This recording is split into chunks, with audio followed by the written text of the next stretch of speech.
নমস্কাৰ আপোনালোকে চাই আছে ডেইলি আপডেট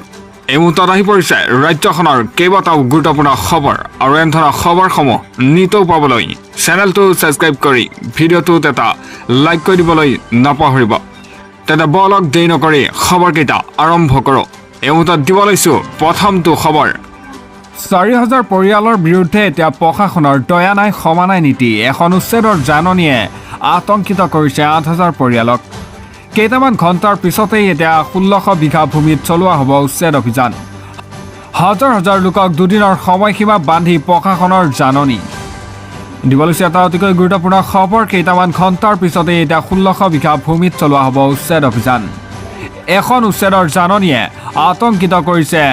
৮,০০০ পৰিয়ালক বৃহৎ উচ্ছেদ অভিযানৰ বাবে গোৱালপাৰাত প্ৰশাসনৰ জাননী জাৰি কৰে এনে গোৱালপাৰা চহৰৰ সমীপৱৰ্তী হাছিলা বিলত চলিব এতিয়া বৃহৎ উচ্ছেদ অভিযান এটা বেদখলকাৰী কবলত থকা হাছিলা বিলৰ মাটিত চলিব এই উচ্ছেদ অভিযান হাছিলা বিলৰ ৮,০০০ পৰিয়ালক এতিয়া ঘৰ খালী কৰিবলৈ নিৰ্দেশ জনায় প্ৰশাসনে হাজাৰ হাজাৰ লোকক দুদিনৰ সময়সীমা বান্ধি এতিয়া জাননী জাৰি প্ৰশাসনৰ এটা জিলা প্ৰশাসনৰ জাননীৰ পিছতেই আতংকিত হৈ পৰিছে অঞ্চলবাসী দুদিনৰ ভিতৰত ঘৰ খালী কৰি কলৈ যাব এতিয়া কি কৰিব বুলি প্ৰশ্ন কৰে একাংশই এটা স্বাধীনোত্তৰ কালৰে পৰা সেই অঞ্চলত এতিয়া বসবাস কৰি ৰহাৰ দাবী এতিয়া উচ্ছেদৰ জাননী লাভ কৰাৰ পিছতে এতিয়া অচেতন হৈ পৰে এগৰাকী মহিলা ঘটনাৰ পিছতে এতিয়া অঞ্চলটোত সৃষ্টি হয় এক হুলস্থুলীয়া পৰিৱেশ ৮,০০০ পৰিয়ালৰ বিৰুদ্ধে এতিয়া প্ৰশাসনৰ দয়া নাই ক্ষমা নাই নীতি দিব লৈছোঁ পৰৱৰ্তী খবৰ এনআৰচিত নাম নথকা অধিকাংশই হিন্দু বাংলাদেশী ১৬০০ কোটি টকা খৰচ কৰাৰ পিছত ৪ বা ৫ জন ওলাব এতিয়া বিদেশী উচ্চতম ন্যায়ালয়ত গোচৰ তৰা APW সভাপতি এতিয়া অভিজিৎ শৰ্মাৰ বিস্ফোৰণ হিন্দু বাংলাদেশীৰ নাম নথকা এনআৰচিৰ পৰা পিছুৱাইছিল চৰকাৰ বাদ পৰা ১৯ লাখ লোকৰ অধিকাংশ এতিয়া হিন্দু বাংলাদেশী ১,৬০০ কোটি টকা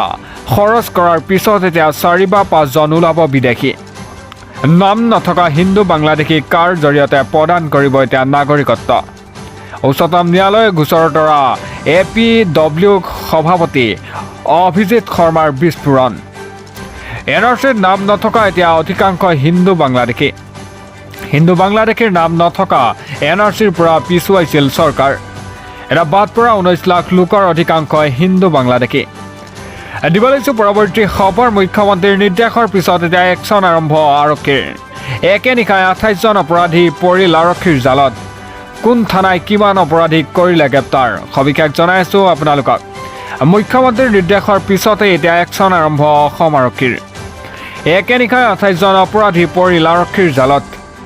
আৰক্ষীয়ে গ্ৰেপ্তাৰ কৰিছে ধুবুৰী অশান্ত কৰিব বিচৰা অভিযুক্তক কোন থানাই কিমান অপৰাধীক কৰিলে গ্ৰেপ্তাৰ ধুবুৰী সদৰ থানাত ৪ জন অভিযুক্তক গ্ৰেপ্তাৰ কৰে তামাৰহাটত ৫ জন আৰু আগমনীত ১ জন গৌৰীপুৰত ৭ জন আৰু গোলাপগঞ্জত ৪ জনক গ্ৰেপ্তাৰ কৰে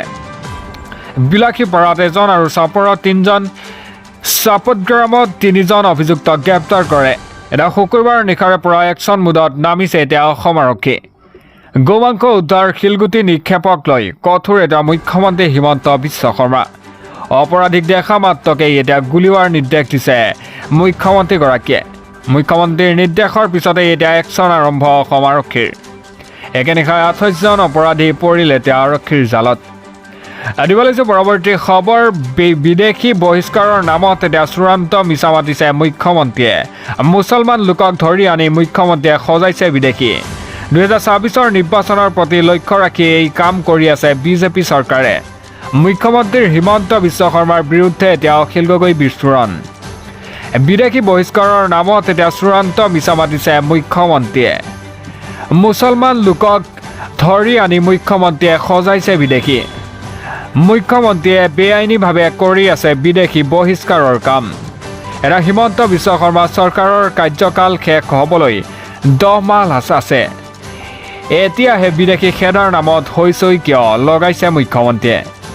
মুখ্যমন্ত্ৰী হিমন্ত বিশ্ব শৰ্মাৰ বিৰুদ্ধে বিস্ফোৰণ মন্তব্য এতিয়া অখিল গগৈ হিন্দু মুছলমানৰ ৰাজনীতিৰে পাৰ কৰিব বিচাৰিছে ২০২৬ চনৰ নিৰ্বাচনী বৈতৰণি এটা অবৈধভাৱে মুছলমানক ধৰি আনি অস্থিৰ কৰিব বিচাৰিছে অসমখনক বাছি বাছি সংখ্যালঘু ঘৰ ভাঙিব বিচাৰিছে মুখ্যমন্ত্ৰী ডক্টৰ হিমন্ত বিশ্ব শৰ্মাই অসমৰ প্ৰতিজন নাগৰিক এতিয়া সজাগ সচেতন হ'ব লাগিব বুলিও মন্তব্য কৰে